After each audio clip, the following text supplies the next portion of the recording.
Eu ainda era criança e eu não lembro exatamente o que eu tinha feito de errado, mas a minha mãe me colocou de castigo.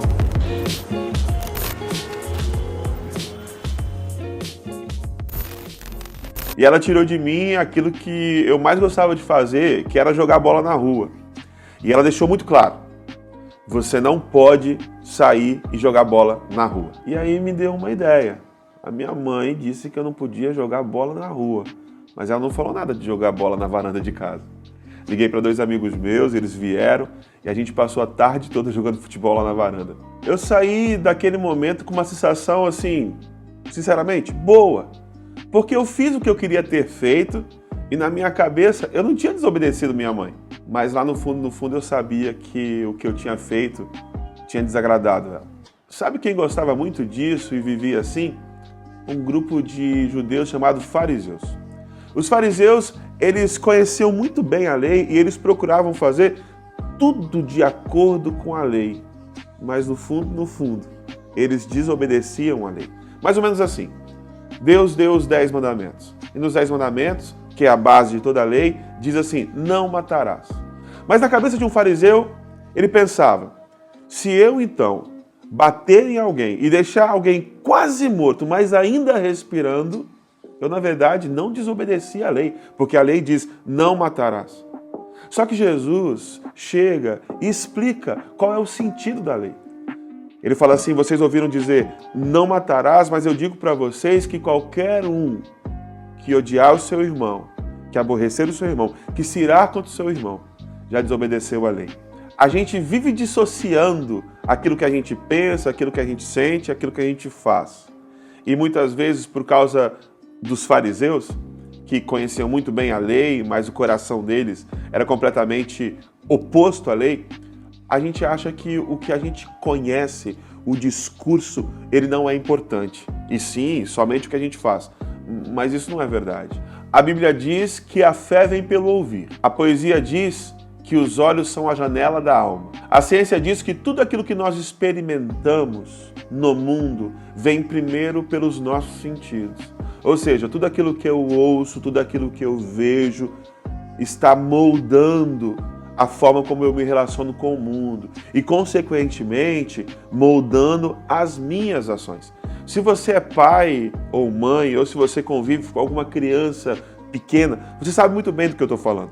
Muitas vezes a criança vem dizendo algumas coisas ou fazendo algumas coisas que você pensa assim: nossa, ela não aprendeu isso aqui em casa. A verdade é que essa criança está exposta a diversas informações por onde quer que ela vá. Na escola ela ouve muitas coisas, na rua ela ouve muitas coisas, na igreja ela ouve muitas coisas. E ela começa a reproduzir um discurso e ela começa a fazer algumas coisas porque ela está ouvindo, ela está vendo, ela está recebendo todas essas informações. Nós não somos diferentes disso.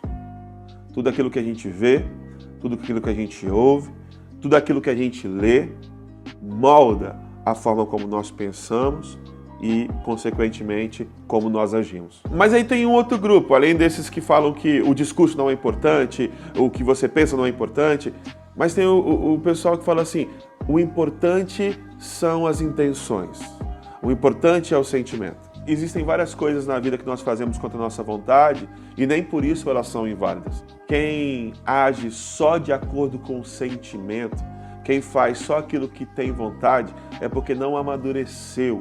É gente que vive na imaturidade. Chega para o seu chefe, por exemplo, e fala assim: eu só vou trabalhar quando eu tiver vontade de trabalhar.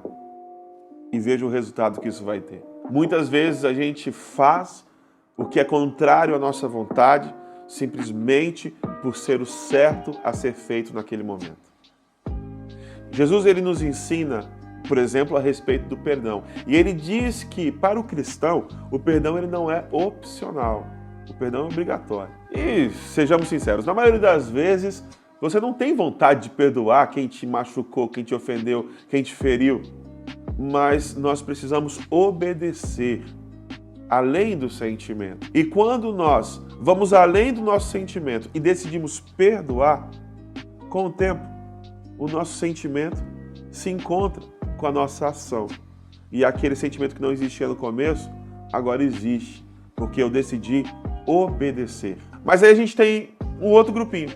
O grupinho que acha que as ações por si só falam absolutamente tudo. A palavra de Deus no capítulo 7 de Mateus, palavras de Jesus, ele diz assim: cuidado com os falsos profetas.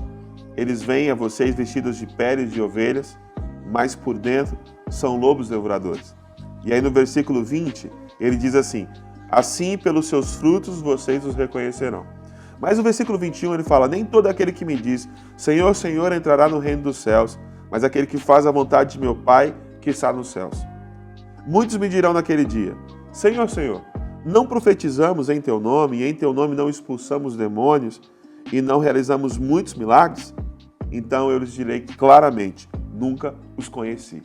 Olha, a gente tem um grupo que realmente, pelas obras, pelo que eles fazem, a gente discerne quem eles são. São os grupos dos falsos profetas. O discurso está ok, o discurso está afinado, mas a ação está contrária àquilo que eles dizem.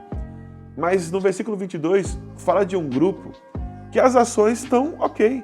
É gente que está fazendo milagre, é gente que está curando pessoas, é gente que está fazendo coisa boa, mas a ação deles também está desconexa com o coração. Então, nessa loucura de tentar separar pensamento, sentimento e ação, Jesus vem e nos ensina no Sermão do Monte que essas três coisas estão muito conectadas. Tem uma história que eu gosto muito. Diz que um pastor estava preparando um sermão num sábado e aí toca na porta dele um membro da igreja. E esse membro da igreja está esbaforido, está muito emocionado, tem lágrimas nos olhos.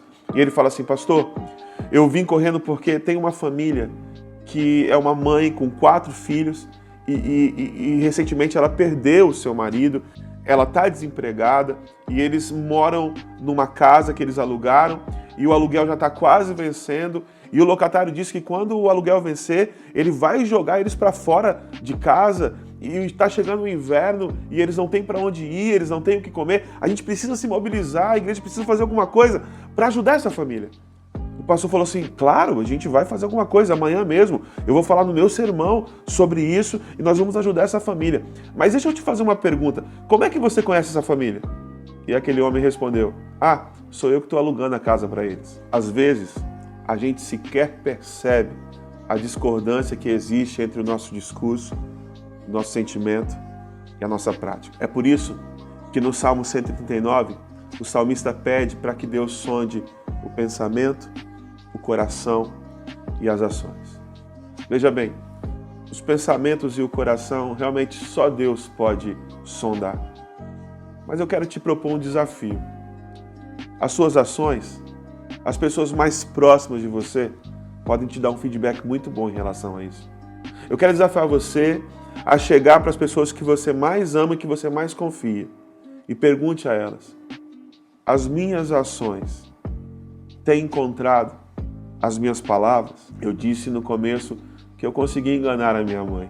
Eu desobedeci a lei que ela tinha estabelecido para mim e consegui esconder isso dela. O problema é que nós não conseguimos esconder absolutamente nada do nosso Deus.